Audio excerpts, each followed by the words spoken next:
Anyari sa first game ni Kai Sotto.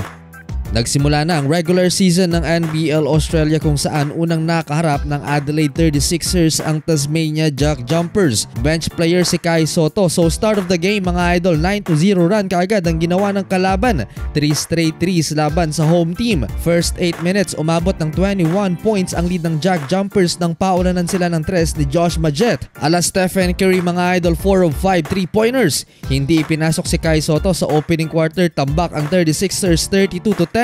Second quarter, bangko pa rin si Kai Sotto. Babad na babad ang tatlong import ng Adelaide na halos tig 2 o 3 minuto lang ang pahinga. Hindi umubra sa Tasmania Jack Jumpers ang small ball lineup ni CJ Britton. Nagkaroon pa ng late run ng 36ers pero double digits pa rin ang lead ng kalaban sa pagtatapos ng first half. Taga-cheer lang si Kai Sotto sa bench, 51-37. No Kai Sotto for CJ Britton. Pinuna ng Australian National Basketball Team member Mitch Creek na commentator sa larong ito mga idol ang rotation ni CJ Britton dahil hindi nga ipinasok si Kai Sotto at ibinabad nga ang mga imports na halos walang pahinga. Third quarter, babad pa rin ang mga imports pero last 1 minute mga idol, dito na ipinasok ang ating kababayan Kai Sotto. Hiyawan ng mga fans ng 36ers kay Kai nang makasteal si kabayan at makapag-draw ng foul sa kalaban. Deep in the clock, the Jack Jumpers, and they lose it. Sotto hands it off. Randall.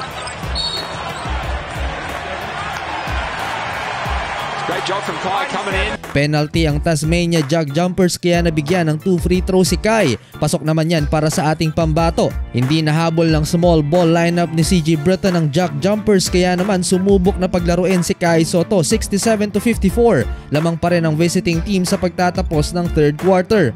Fourth quarter, matapos ang dalawang magandang defensive possession ni Kai Sotto, inilabas din kaagad si Kai. Pinatikim lang ng almost 3 minutes sa loob ng court si Kai Sotto at pinaupo na naman. Naiilang na sana mga slashers ng kalaban pag nasa loob si Kai pero wala. Hindi kailangan ni CJ Britton si Kai Sotto. Parang ginawang pang-hype lang sa mga fans sa almost sold out na entertainment arena si Kai Sotto.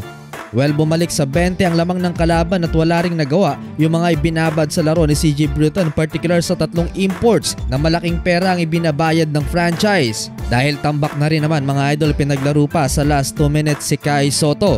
Nagpahabol na lang ng highlight si Kai Sotto, alley-oop reverse layup. Total talo naman 97-72. Sa 5 minuto mga idol, nagtala si Kai Sotto ng 4 points, 3 rebounds and 1 steal.